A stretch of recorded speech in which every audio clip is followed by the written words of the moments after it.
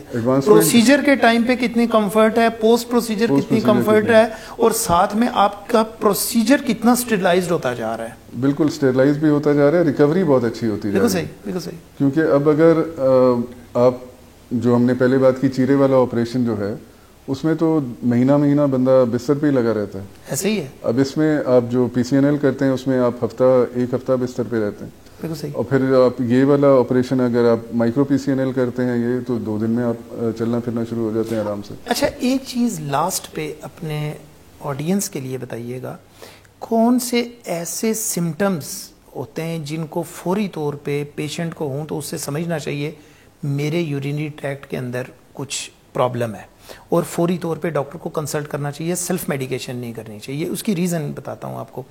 ہم یوزلی گردے کے درد کو ہی بیماری سمجھتے ہیں کہ گردے کا درد ہے، اور لیکن ظاہر ہے یہ پورا ایریا ہے جس کے اندر کچھ سمٹمز آتے ہیں. آپ نے خود سفلس کی بات کی، شینکرز بن جاتے ہیں. سفلس ہے وہ تو آؤٹر ڈیزیزز ہے. ان سائڈ میں کیا کیا ہو سکتا ہے، سمٹم کیا آتے ہیں تاکہ پیشنٹ کی ہیلپ ہو جائے؟ جی بیسیکلی مریضوں کے اندر جو سب سے زیادہ ان کو پرابلم محسوس ہوتی ہے جو شروع میں وہ ہوتی ہے یورین میں پرابلم شروع ہو جاتا ہے.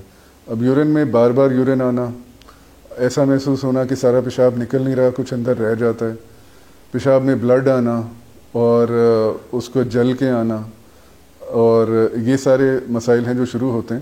اس کے علاوہ درد ایسی جو کہ چبھن جیسی ہو، جو لہر کی طرح پیچھے سے آگے کی طرف آئے، پیشاب کی نالی کی طرف جائے. تو اس پہ آپ کو سمجھ لینا چاہیے کہ اب سٹون کا یا ایسا کوئی معاملہ ہو گیا ہے. اس کے علاوہ انفیکشن میں بخار ہونا، بار بار پیشاب آنا، کھل کے پیشاب نہ آنا، پیشاب میں خون آنا، پیپ آنا، یہ ساری ایسی چیزیں ہیں جو آپ محسوس کریں تو اس وقت ڈاکٹر سے رابطہ کر لینا بہتر ہوتا ہے. اس کی وجہ یہ ہے کہ انفیکشن یا سٹون جو بھی، جیسے میں نے آپ کو بتایا کہ سٹون کے اندر 2 ہفتے کا ٹائم ہوتا ہے، تو جتنی جلدی آپ کا علاج شروع ہوگا اتنا اچھا آپ کا رسپانس ٹائم ہوگا. اگر آپ گئے ہی 2 ہفتے کے بعد تو پھر ڈاکٹر بھی کیا کرے گا؟ وہ ظاہر ہے پھر آپ کو فوراً کہے گا کہ آپریشن کرائیں. اب فوراً آپریشن کوئی کہے تو پھر ہمیں ایکسیپٹ کرنے میں ذرا مشکل ہوتی ہے کہ جی ہم ڈاکٹر کے پاس گئے تھے، اس نے فوراً ہی آپریشن کہہ دیا. تو ڈاکٹر کے ذہن میں جو چیزیں ہوتی ہیں وہ مریض سمجھ نہیں سکتے، لیکن ان کے پیچھے کوئی سائنٹیفک بیسس ہوتی ہے کہ جس وجہ سے وہ آپ کو کہہ رہے ہوتے ہیں کہ ٹائم نہیں ہے. تو یہ بیسیکلی. ڈاکٹر صاحب تھینک یو ویری مچ، بہت ایلیبوریٹو تھا، آپ کا بہت شکریہ. خواتین و حضرات، آج کے پروگرام سے ہمارا ٹیک ہوم میسیج یہ ہے کہ اگر آپ کو گردے یا اس سے ریلیٹڈ جتنے بھی آرگنز ہیں جو یورینری ٹریکٹ کے اندر آتے ہیں، اس کے اندر کوئی آپ کو درد فیل ہوتا ہے یا ڈاکٹر صاحب نے جو سمٹمز بتائے ان میں سے کوئی سمٹم فیل ہوتا ہے، تو پلیز ڈاکٹر سے کنسلٹ کریں. ڈاکٹر صاحب نے اپنی ڈسکشن کے دوران ایک بڑی خاص بات کی تھی، وہ یہ کہ میں کوئی کمنٹ نہیں کرتا ہومیوپیتھک ٹریٹمنٹ کے اوپر یا حکمت کے اوپر، لیکن 2 ویکس سے زیادہ ویٹ نہ کریں آپ، کیونکہ 2 ویکس کے بعد آپ کے گردے کا جو بیسک فنکشنل یونٹ ہے جس کا ڈاکٹر صاحب نے نام نیفرون بتایا تھا، وہ ڈیڈ ہونا شروع ہو جاتا ہے، وہ نان فنکشنل ہونا شروع ہو جاتا ہے. اس کا جو پرابلم لینڈ کر سکتا ہے at the end of the day وہ یہ بھی ہو سکتا ہے کہ پاسبلٹی ہے گردے فیل ہو کے آپ کو ٹرانسپلانٹ کے لیے جانا پڑے. آج کی چھوٹی بیماری کل کی بڑی بیماری ثابت ہو سکتی ہے. لہٰذا اپنے ڈاکٹر سے کنسلٹ کیجیے اور ٹائملی کنسلٹ کیجیے. آپ سے ملاقات ہوگی اگلے ہفتے ایک نئے ٹاپک پہ ایک نئے گیسٹ کے ساتھ. تب تک کے لیے مجھے اس پروگرام سے اجازت دیجیے. اپنا اور اپنے گھر والوں کا خیال رکھیے گا. اللہ حافظ.